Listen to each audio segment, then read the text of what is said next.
Hey world. So live again because that's what I love doing. Um, and this is Becca Buttermore, and we are talking about the HR3R event and how we partnered with Becca and her It's Time speaker series. And I know people are probably getting sick of hearing about the event, but I don't care. I want Becca to Then help explain. spread. Yes, I Spread the want word. Becca to explain the series. I want Becca to explain the why around the series and why she's so passionate about it, and kind of force her to be front and center. Thanks. That's awesome. No problem. um, the why behind the series is pretty simple, actually. Pay it forwarditis is something that I have kind of brought along in my world for a long, long time. I just kind of labeled it that not too long ago. But I wholeheartedly believe that all of humanity would be better if we just continued to pay it forward. You know, we all have been gifted so many things and we struggle with other things, and that's okay. But in those areas of abundance, if and when we can share them with others, that just helps to rise all ships. So, as we all are, I've been on a journey the last decade plus, and there have been amazing people who have come across my path and helped in ways that they know they helped. Some of them don't know they helped. Um, some of them tried to help, maybe didn't. No, I'm just kidding. Everybody meant to help. But I just kind of had this tap on the shoulder back actually last February, so a year ago now. And I'm a very impatient person. So to say that it was a year ago makes me kind of itch a little bit to think that it's taken this long, but that's okay. Everything has its timing. Um, but I had the opportunity. I had the opportunity to pay forward what had been given to me and to say thank you to those who gave it to me. The people that have crossed my paths, they're changing lives all the time just by being them and by using their gifts. And they shared them with me. And if I can magnify that to the world, megaphone that to the world, whatever I can do. And so this idea of actually back in February, what I wanted to do was live events. I was so excited. I started planning, and then I put a screeching halt and was like, hello, we're in the middle of COVID, right? I can't get people together.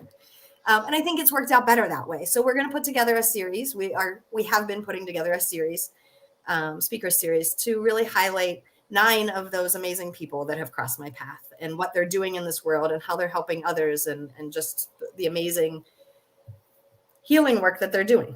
All of them through different modalities, some a little more energetic, some a little bit more just business entrepreneurial, some of them in their early 20s, some of them in their 60s. And so it really spans all things. I don't know exactly the word there, but I kind of wanted to bring them all together and give people the experience of something like a home show or a bridal show where you go and you know that you're on a path, you know that you want to grow, you know that you've been growing.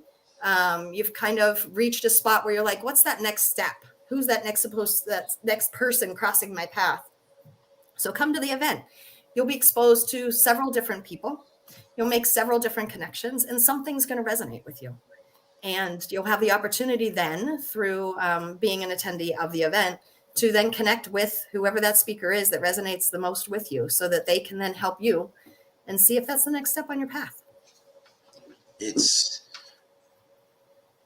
to me, okay, when we first spoke, it just immediately made sense to me, right? And working together made sense to me, and combining efforts made sense to me, because on my journey of the last, let's say condensed this last 2.5 years, I've probably gone through about 25, 30 coaches. And it's because I reach a point, but then I need to pivot, right? And I need to shift to something else that needs to come next for me.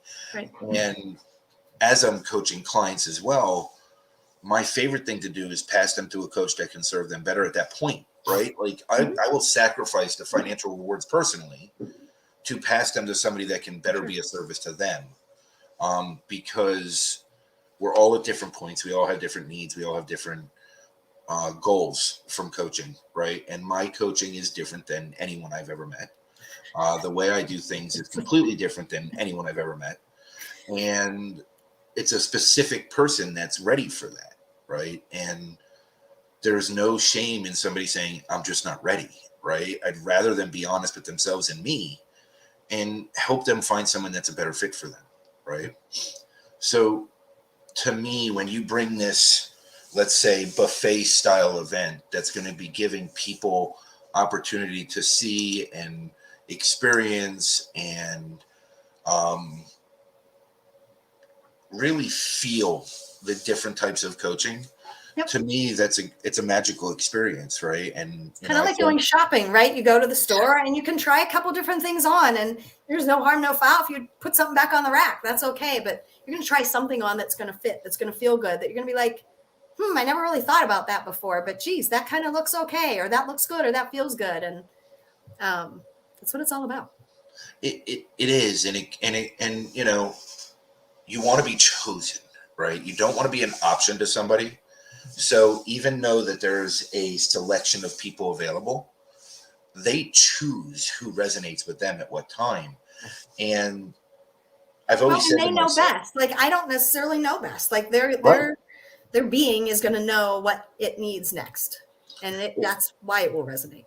exactly. And you're opening that door for people to see this broad spectrum of different styles, right?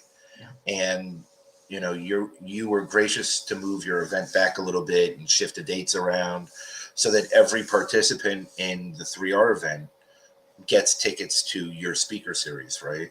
Mm-hmm. Because I see the power in exposing people to what's available. And knowledge and education and experience is king, because then you have the wisdom to share with others, right? Without the experience and knowledge, then you don't have the wisdom. It's easy to sit back and say, I'm wise.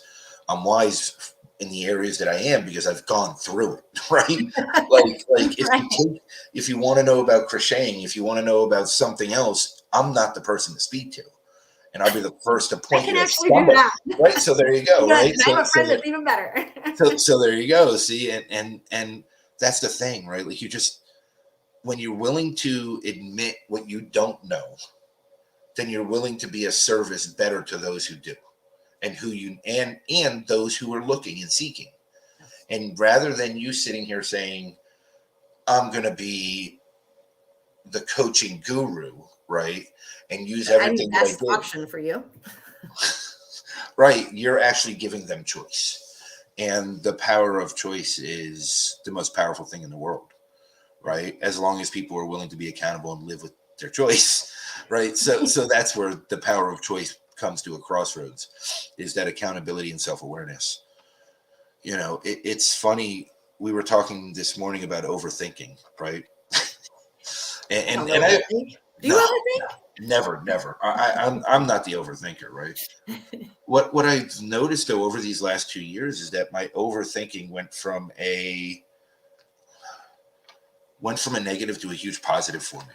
Sorry, I get fidgety. Like, this is my ADHD, and I've got to be doing something, or I'm freaking out. And I'm turning my phone upside down because it keeps blinking and driving me crazy. So you give the squirrels anything shiny, it's over. Um, you know, when I really look at this, though, like, the overthinking has been the biggest blessing to me in the long run. It's just been about rewiring my negative thought patterns, right? I would do something other than rewiring. I would say refocusing, because I think that How about every repurposing? I love that even better. Oh, That's that's even even better. better. We're recycling That's my overthinking. There we awesome. go. Not a huge tree hugger, so it's fine. I mean, I don't want to cut them down either. But um, if we think about it, everything we experience has a positive and a negative to it, right? And so when we feel bad about something, it's simply because our attention is focused on the negative aspect of it. If Yeah. we can be curious, and we don't have to rewire anything, like, it's not a massive hard process. It's get some curiosity and look around, because you can find the positive. It was amazing to me when you just repurposed overthinking this morning, because it's so true. And it's such a blessing now to have that extra little tool to, when I feel that happening in me, like, just take a pause, let it Right. be what it is, but then choose to change my focus to seeing it in a different light.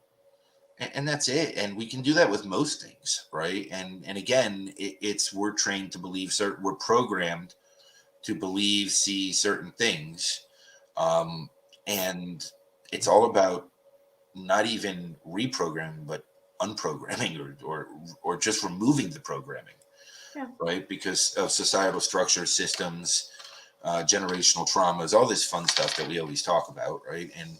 And you know, it's truly just being self-aware enough to really see things for what they are. Yeah. And being willing to be that honest with ourselves, because that's a whole nother level. I mean, It's scary. it It's is. scary. It's What are you going to find, right? Like, right. am I I going to be mean, okay with what I find? I got to tell you, for a long time, I wasn't. You're I mean, I not spent alone. right. I spent a decade telling everybody that, you know, actions mean more than words, and my actions were shit. like, like when I really look back and identify it, my actions were shit. It was running and hiding, right? So over the last 2 years, I went from talking about it to living it, and now I don't. Now I don't even talk about it, which is ironic. But I live, but I truly live Well, into it. because actions speak louder than words. You don't Right, have to anymore. You right, don't yeah. have to cover anything up. You don't have to prove anything to yourself because you're just doing it. Which is not very good for a Gemini, because I could speak for days. So if I keep losing topics to talk about, I'm in trouble. So if I can share something real quick, and this is being completely maybe vulnerable and very transparent, but I think it's important. My overarching theme for the event started out as faith over fear. And that really has been my mantra for the past 10, 15 years. And every person that's come across my path and helped me, whether it's just a friend or an actual coach or whoever, really in some way, shape, or form helped me build that faith over fear muscle. As I started to talk about the event Faith Over Fear, like it's already been copyrighted, coined, whatever else. And then also I was starting to really polarize people because I said the word faith. And so all of a sudden we had those that believe in God saying, like, if we can't talk about it, then I don't want to be a part of it. And those that don't believe, you know, so it was like, I'm not here to be on that soapbox. I'm not here to define faith for anybody. However, I think I lost myself in this whole process. Oh, so sorry. I'm back. So we really decided to take the word faith out of the equation. And if I'm not going to talk about faith, what do we need to do with fear? We need to fear less and live more. There, we're back on track. But so as you talked about, we all have choices. The purpose of the event, each speaker is going to, you know, kind of tell their story, tell their style, all of that kind of stuff. But really they're speaking to, how do we identify when fear is at play? How do we name the fear? Because naming it really decreases its power over us. And then what do you do with it? Once we've figured out what the hell it is, now how do I bring it along with me, move it out of the way? Like, what do I do with it? And so my first experience, actually not my first, it was either my second or third experience with you. And I think I told you this already, but I'm going to say it again. It scared the shit out of me. I did not know how to take you. And like, I've been told that a lot, believe it or not. And I remember getting off the call. It was you, me, and Julie. And you were bringing amazing things to the table for me and offering to partner like we are now. And you actually were offering everything that I had been asking, praying, meditating, focusing on that I wanted to bring to the table for this event. You literally were handing it to me on a silver platter. And I was so shook by the way it was being delivered that I didn't even notice that for probably, I don't know, at least 36, 48 hours. And so when you said, this is what kind of made me think of it, when you say we have a choice to experience what's coming at us, but be curious about it.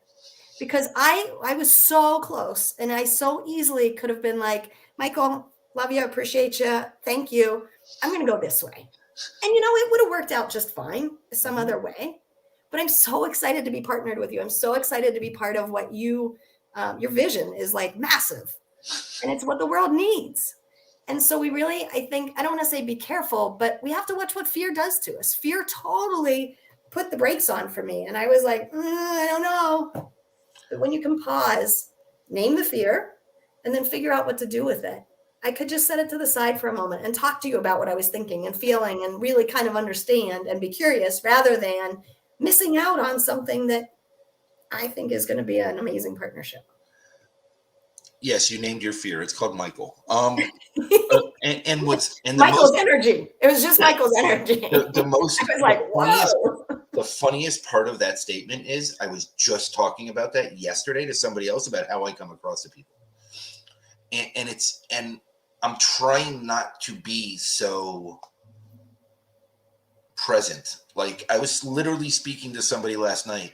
How can I have less of my presence present when speaking to people? Because people run from me, right? And it's I would not. say it's only, and I don't know this because obviously I can only meet you once, but I haven't felt it again since. And I don't know how much of that is me and how much of that is you. I'm sure it's a dance between the two. But the initial presentation just felt like, boom. And you're not that way, actually. No, I mean, I'm the warmest, loving, kindest person, supportive in the world. Don't Amazing, almost yes. never ask for anything in return.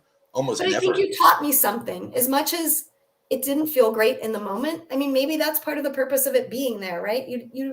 I was able to, and maybe not everybody does, but I was able to just pause for a second and learn from it rather than running out of fear. And what I can tell you is most people run. From my experience being me. It's like you said, it's a dance, right? And some of it is my presence has a way of making people more comfortable than they are with themselves in ways. Because I'm literally just here and I'm vulnerable and I'm on the spot and I admit every mistake I make along the way, right?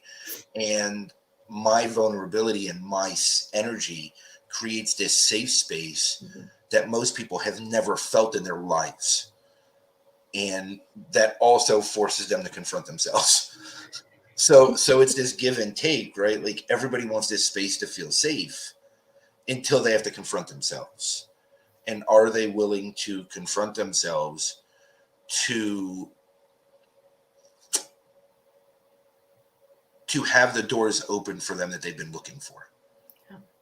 And intuitively, it was just a fit, right? Like intuitively, it was a huge fit, but you literally fell out of the universe into my lap. Like it was the most bizarre experience ever. Like I've been told that. I know that's how it rolls, and that's okay. Just like the phone call that I got this morning, right? Like that's how it rolls. But we can be afraid of that because it feels uncomfortable and weird and unknown, or we can pause, recognize our fear. What are we afraid of? And then decide what we're going to do with it. And when you talk about a safe space, that's what you need a coach for, or that's what you need a mentor for, or that's like, it's okay to feel the fear and find a place that you can go sit with someone in it because it's not nearly as scary that way. You're going to be okay. Yeah. And there's good stuff on the other side. You just have to sit there for just a minute because it's not as bad as we feel. We worry that it will be. But seriously, I'm really proud of you because I asked you twice if you were okay today. And then you just called me. You like gave up on attempting to like block it and say, I'm great. I'm good. Life's okay.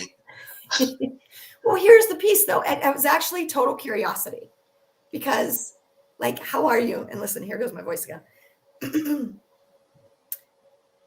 Like, how do you answer in a text? How are you? Well, I'm fine, but I'm not fine. But, like, it's okay, but it's not okay. So I don't really know how to respond. And I'm just going to let that be. And then you say, are you okay? And I'm like, okay, why is he asking that? So it's my curiosity, right? You let the curiosity lead you. Don't be afraid of what might be. Just let curiosity. So I called you. I was like, all right, why you keep asking? Right, but most don't. This is what I'm explaining to you. You do what most aren't willing to. You're willing to take that leap into the unknown. It's a lot of freaking practice, man. Like I literally can remember where I was, one of the speakers for the event. His name is Dave Gorham. He's a coach for Frame of Mind Coaching, but he's become a dear friend of mine, and my voice is leaving me now. But we decided to coach each other several years ago at this point. And I remember saying to him at one point, I've heard about this thing, like you're just supposed to lean into the energy of the universe, lean in. I'm like, what the F does it mean to lean into something? Like, do I bite into a peppermint patty? And I feel like I didn't understand what lean in meant. Lean in is just allow. Yeah. Like allow the curiosity to be there. Allow what is to be there because it's going to be there. If we resist it, it's harder. If you can allow it and be curious about it, And that's the muscle that these people have helped me build. It really is. So I'll give you a short story because I love stories. So resisting is my favorite thing to do. Like Oh, it is my side hobby. it's your I go-to. right, it is. It really I'm it's bored. I'll resist. always has been my go-to is to resist everything. How's that Why working is out for you? why is it not working? Why can't I force this? Why can't I make this happen? Why can't I this? Why can't I that? For 2.5 years, I've heard nothing but let it go, let it go, let it go. And it's made me want to slap people in the face because, like, when you're in that space, you don't know what it means, No. right? And it took me standing up for myself, removing myself from situations, truly loving myself first, and valuing myself more than outside whatever to truly let go of things that I was meant to let go of. And now my resistance level is much, much, much lower. Yeah. But it took years of getting pounded in the face because I Because am that which so you stubborn. resist persists, doesn't Right, it? right, right. And what's really Dang funny is I just got reminded of that this family trip to Florida it. because you had little Sid, 4.5 years old, who's never seen the ocean, Those were can't awesome swim, pictures. right? Yeah. Would not stop taking the waves on. She didn't care if she swallowed water. She didn't care if it knocked her on her ass. She didn't care if she was underwater for 30 seconds. It didn't matter to her. She just got up and went right back in again. She's And going to learn you a lot know, from that. right? Like I'm like, kid, you're resisting this, but then at the same time, I'm like, this is the magic of persistence. This is the magic of resilience. This is understanding that she's going to be safe no matter what. Because if it ever got really bad, I'd jump in and get her, right? So knowing that she had that safe space, she was willing to push that limit. And she did. Oh, she pushed the limit. Like she was taking on 3 foot waves in water up to her neck. Like this is just the crazy child that she What's was. interesting, though, is you could also argue that she wasn't resisting. Right. Like we watched it as in, like, come on, don't you learn? Like, Right. seriously, you've been smacked 15 times. Can't you take a hint? Don't do Yeah. that. But she was like, watch, Dad. Watch the Yeah. magic. Watch, I'm okay. I'm gonna take it on. And And I'm I've gonna got and people I'm like you to protect me if I need it. right. And that's the Which goes thing. Like back to finding that safe space, finding that source energy, finding and it took me from being 20 feet from the ocean to having my sneakers on to 5 feet from the ocean with my sneakers off, starting to take my phone and wallet out of my pocket and throw it on the floor and getting ready instead of taking pictures of this. Um, but it taught me something too, right? Like watching her feel safe enough to enjoy this experience, knowing that she can't do it alone, but feeling safe enough to take it on anyway. And my son, after everything he's been through, he's been letting his emotions flow like crazy, which, yes, Alexandria, I've got to introduce you to actually. You guys would love each other. Um, yes, it was a steady balance. And then my son over the last week, since we're home, he's now missed 3 days of school out of 6 because he's taking mental health days because all the abuse is coming to the surface and he's allowing his emotions to show. He feels safe enough to look me in the face and say, I hate you. He feels safe enough to look me in the face and say, I'm really sad. He feels safe enough that he can look at me and say, Dad, I'm so depressed. I don't know what to do. And that is an amazing fact also, right? When we give children their space to actually feel and have emotions and show them it's okay to process them. It might be the 2 years of watching me cry every day and process and journal and meditate and release things. But it's rubbing off because at 9 years old, his psychologist is so proud of him for how he's handling his emotions. He's 30 years ahead of me. So world, watch out because who knows what this kid's going to create by the time he's 15, because he's going to have no fear as he keeps going through things because he's releasing it all. And it's just when we surround ourselves in environments that create the safety for us to just be who we are and accept us for who we are, whether we sound like a frog, whether we are having a rough day, whether you call me instead of anybody else to talk about a topic that you could have called anyone else about, right? When you did right before Christmas, like it could have been anything, but you found your safe space and you felt comfortable. And all we want to do is show other people how to find theirs. And help create larger ones. Like when I think Yes. about your event and what you're looking to do is create massive spaces, not just one person at a time, but within the space where we are the majority of our life at work. Yeah. Yeah, it's about taking down those walls and creating a space for the masses to be able to feel safer in their own skin, right? And to feel heard and seen and valued, And you know, heal. and heal. I mean, everybody wants to talk about the great resignation. It's a joke. People won't leave if they feel seen, heard, valued, and safe. Right. So let's create that, and your retention will go through the roof, and you'll save enormous bottom line money. Enormous. Yep. Because retraining people to leave is very expensive when the culture's horrible. Well, I was going to say, and even if you do that and you're not worried about that expense, if you don't shift the culture, those people are going to leave eventually as well. So Yeah. you've just got the cycle. So if you just recreate the environment, it spirals up instead of down. Yes, it's about reinventing. Yeah. The school's calling me. Love it.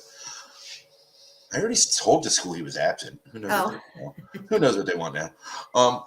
Could it be another child? Huh? Could it be one of the other kids? Maybe. I mean, I have two others, but what are the odds? I'm just saying. Okay, so you talk for a second. Let me answer. So you talk for a second. What are you gonna?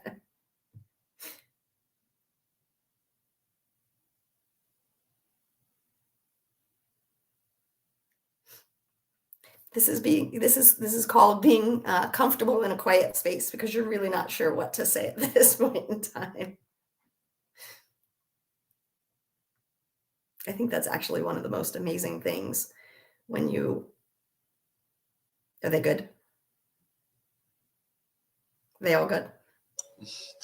Yeah, it was one person checking. It was somebody checking in on my son. Who knows the circumstance? That's good. Hi, Jonathan. Thank you for the comment. Yes, tremendously. It's actually creating it and tearing down those walls and really embodying a whole different way of being, right, within an organization. And that's why we went to 3 R's, right? Now I'm going to forget what the 3 R's are. This is awesome. Rejuvenate, reinvent, and retain. Yes. Right. So we can recycle. We can do all kinds of things. You need to recreate.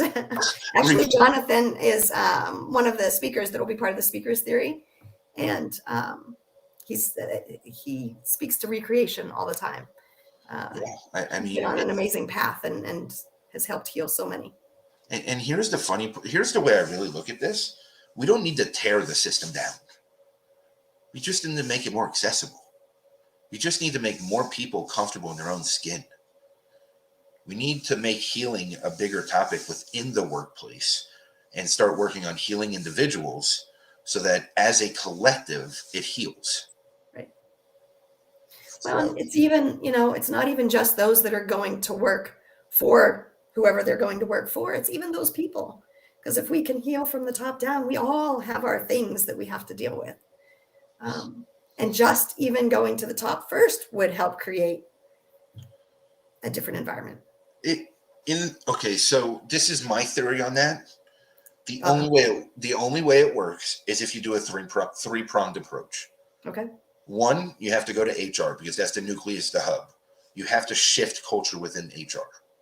You have to make it more accessible. You have to clear resistance within HR, right? Because they have their own chaos and their own lives and their own everything.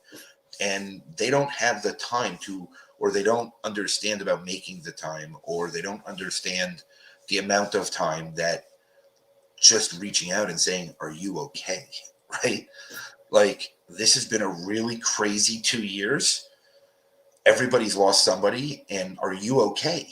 I mean, that would go such a long way to being seen, heard, and felt like you're cared about and valued. But these are things that are simple, yet get dismissed.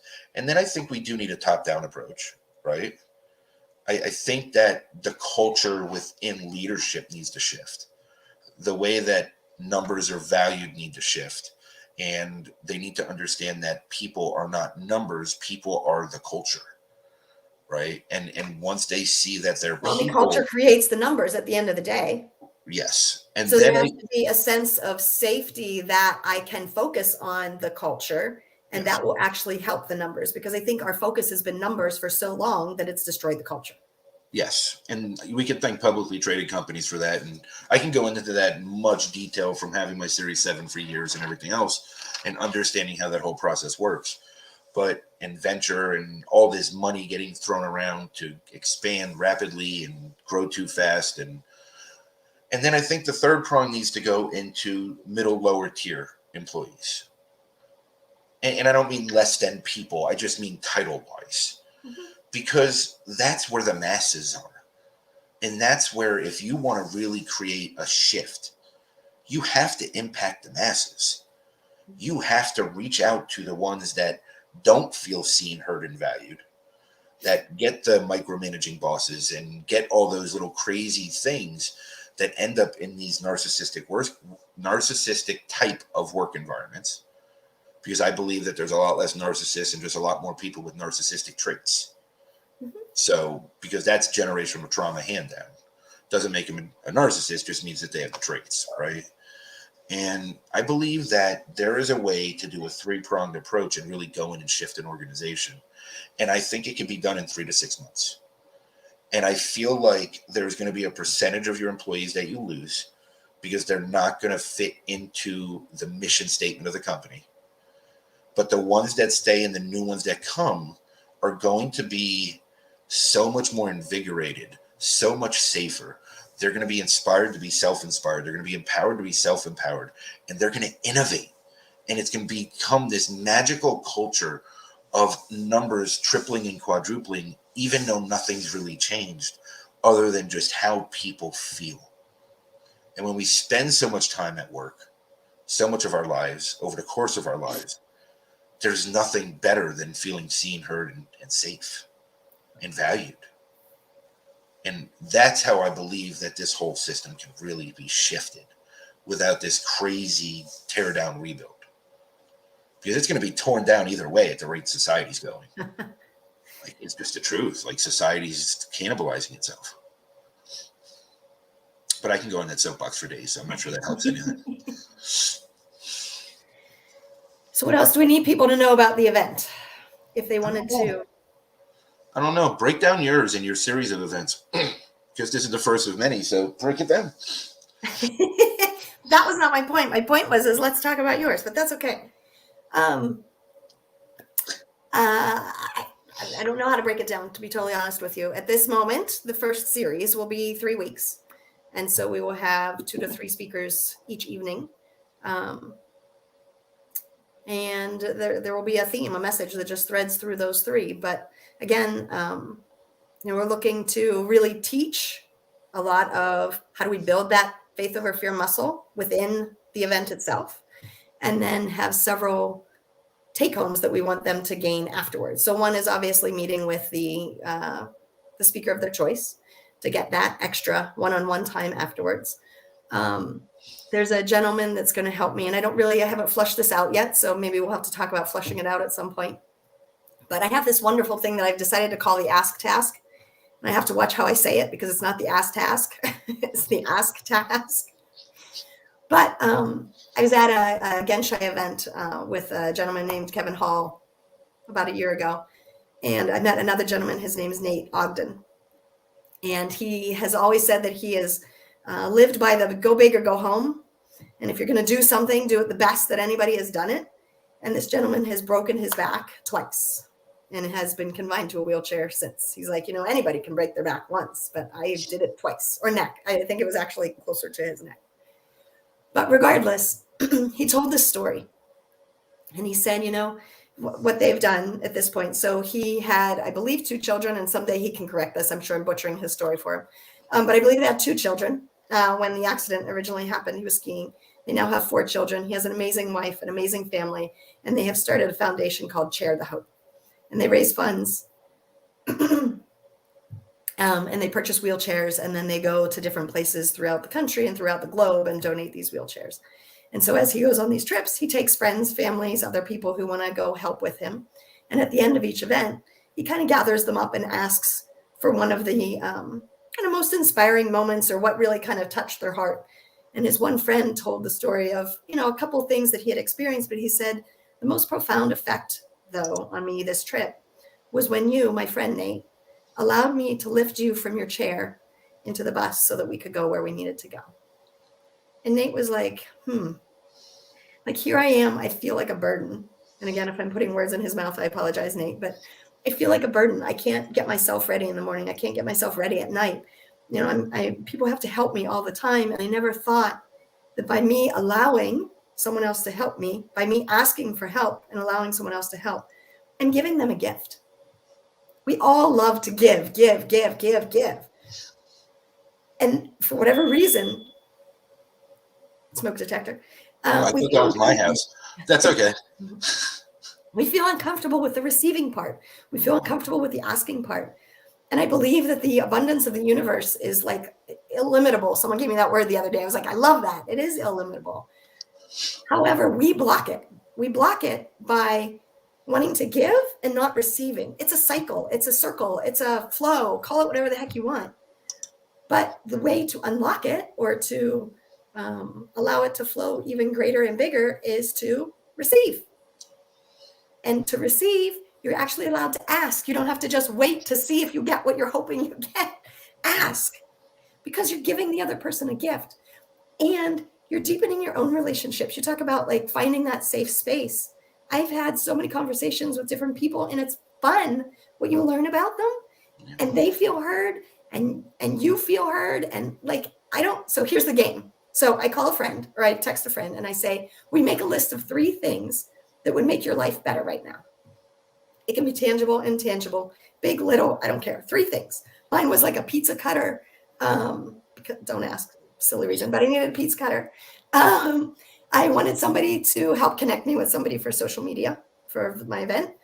And I wanted to find a way to pay off my RV faster. So those were my 3 things.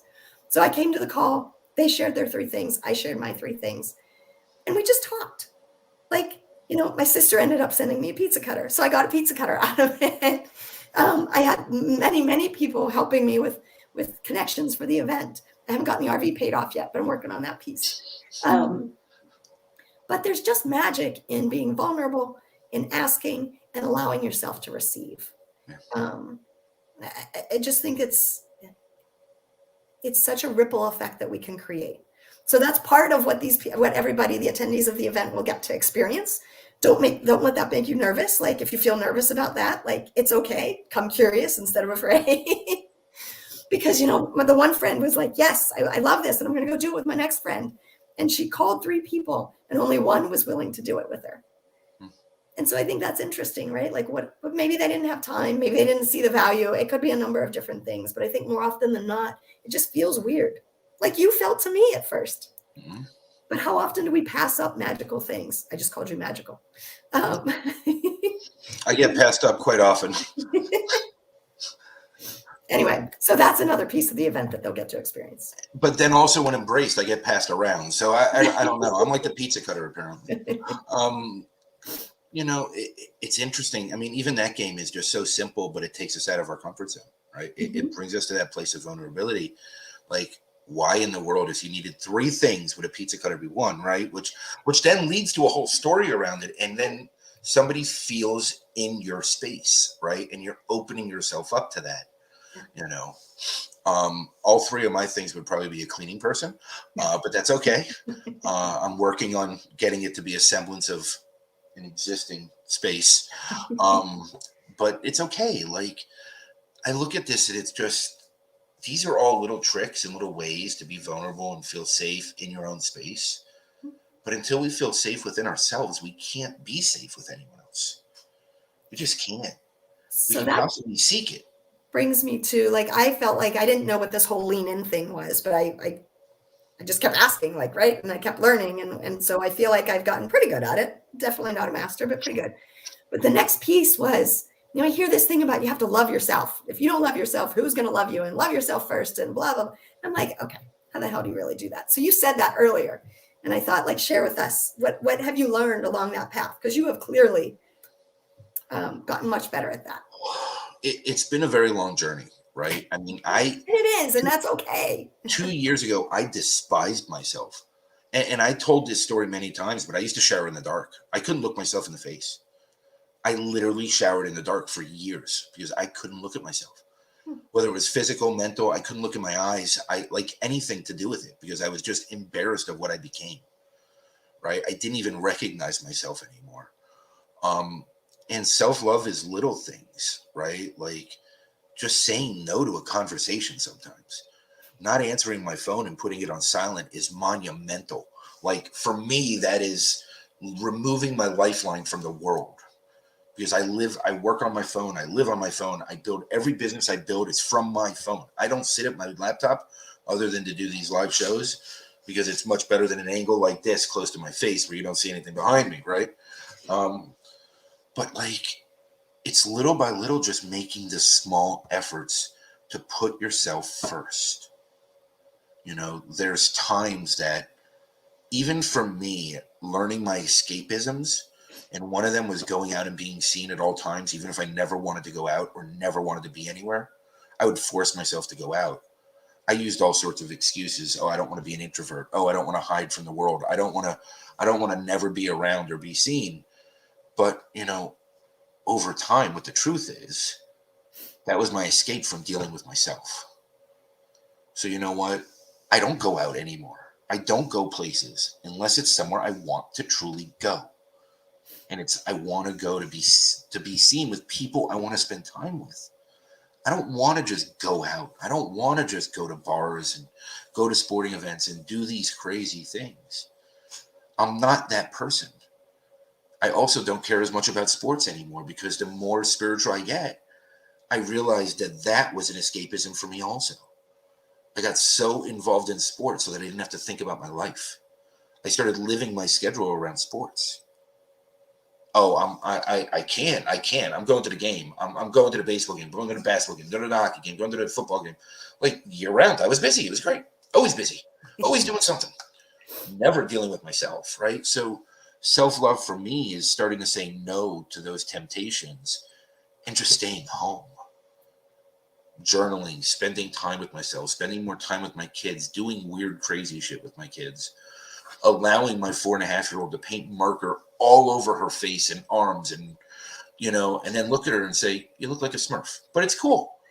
Just don't go lay on my pillow, right? Like it's the little things, or I'm going to help you put makeup on, which granted, I am really not good at, so might need lessons, but I have 2 girls, so I might have to learn this.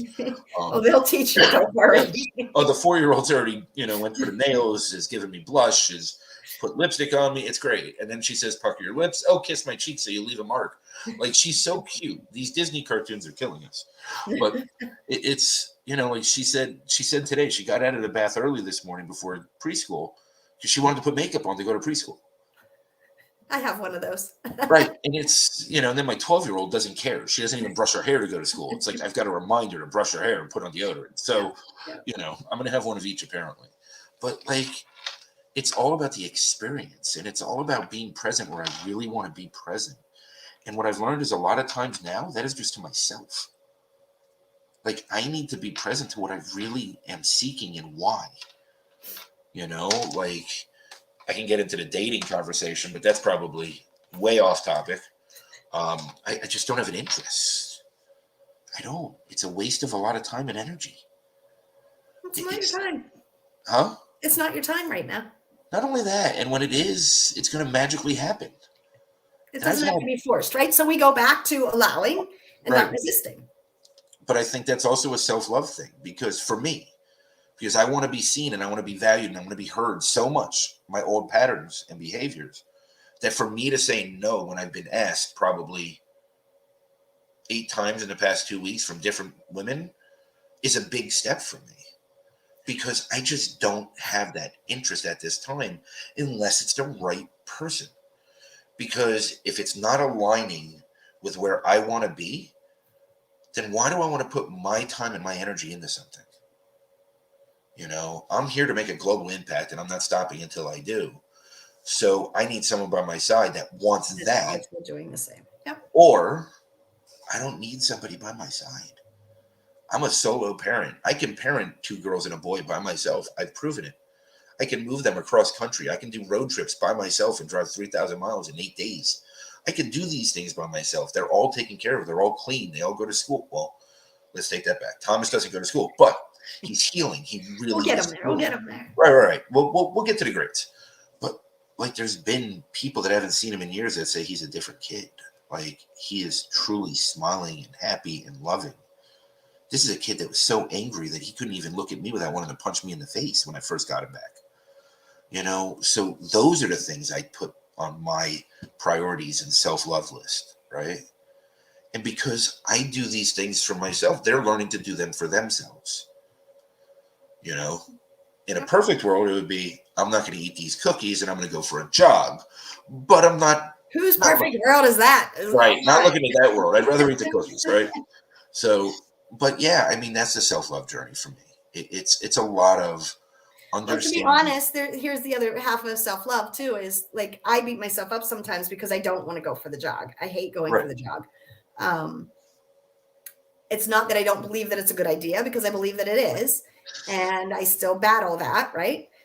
But like, allowing yourself to not go for the jog and not beating yourself up is important. The time will come, or it won't. And that's okay, because we're all going to die at some point anyway, right? Like, I haven't found anybody who escaped it yet. Right. I don't want to die soon. I would like a few more decades. And maybe most rational people would say, well, then get out and run a little bit. But again, self-love is not beating yourself up when you're doing that thing that you really think you should. Like, to be patient with yourself and to be kind to yourself, and to just sit in it for a little bit and say it's okay. Even if you don't feel like it's okay for it to not be okay. That goes back to that word you mentioned this morning, judgment, right? Self-judgment. That's a huge one. Self-expectations. Booger, man. Self-expectations too, right? And trusting myself that I'm going to make the right decisions when those decisions come. Or that the decision I make is okay.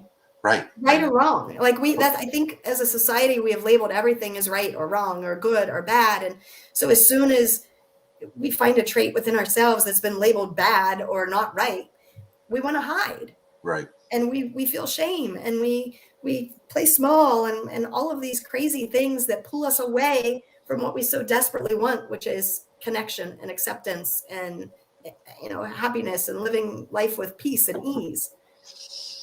So, we have to just kind of not label it, just experience it, look at it, be curious about it. One of the things that I've really learned is that over the last 2 years, in this really, really deep healing state that I've been in, one, it's not for everyone. It's just not. You have to want it more than you want anything else in the world, because it is painful, it's excruciating, it is very challenging. And every coach loves me because I tell the truth, but it is the truth. It is, but it's only because we resist. Yes. I think Nancy actually had posted something maybe yesterday on LinkedIn that was about, it feels like this journey can be so torturous and so painful. And like, really, just put the stick down. You don't have to throw the stick away. Right. You don't have to burn the stick. You don't have to make a big deal about the stick. Just set the stick down and quit resisting. And then it's not so painful. That's tough to do when we're not in a society that promotes that, right? We're in a society that says we have to win. We have to be the best. We have to do this. If I'm better than you, then I win, right? And what's better? Like, what is better? What is good? What is bad? Yeah. For me, it's just lessons. It's experiences. It's, some of the most gut-wrenching things I've ever been through happened in the last 2 years because my level for feeling depth of emotions has increased. Yeah. So why does heartbreak feel worse today than it did a decade ago or 20 years ago? Because I feel so much deeper now. You're allowing it. And I'm okay. Yeah, and I'm okay with that. It's okay to cry. It's okay to be hurt. It's okay to just feel. But that also means that my depth for love has gone that much deeper also. right? And enjoyment and Yes. happiness. And like when we squish or hold down or block the sadness and the tears and all of that, we also limit this side. So we've been going already for 50 minutes. Okay. But I want to save your voice a little, right? So you can speak to your kids later, and communicate to them. But we're gonna do another show because this is fun. So before we go there, what do they need to know about your event? Because I feel like that's kind of our first piece is if they know somebody who, what, ABC, If they like know reach out. anybody who works with in HR or the people industry, right? Anything with even placement that works with HR from the outside. There's commission agreements to get people, to be introduced to the right people. This is an event about bringing the right people together to sit in a room and go through an unbelievable experience. And they can watch the video from last week where we talked about the food, which I've had people actually text me and say my mouth was watering 20 minutes in. Like, the experience that we're doing is so immersive and so original. The way that we're doing it is unique, and it's going to give everybody a really big wake up call on perspectives. And it's gonna shift. It's gonna shift people in a very healthy, happy way. And we're looking for that impact. So if you want to know more information, go to the website or call me or reach out to me. I'm everywhere. And the Feel website free. is I don't know. Aligningsteams.com. No. Yeah, it's aligningsteams.com. Um, which I should have a banner here for somewhere. I don't know where it is. That's the event name. That's the venue. the That's the venue looks dates. amazing. The venue's amazing. The venue's 285, 90 years old and has been through so many changes and so many shifts. And it still has the original building is in the center of it. And Oh wow. it's beautiful. The energy there is amazing. The food is top notch. You can see the food on the website, and then also ask me for what the menu is, and that will just blow your mind on top of it. But yeah, I mean, we're just living in a magical state of wanting to help people shift in a healthy way.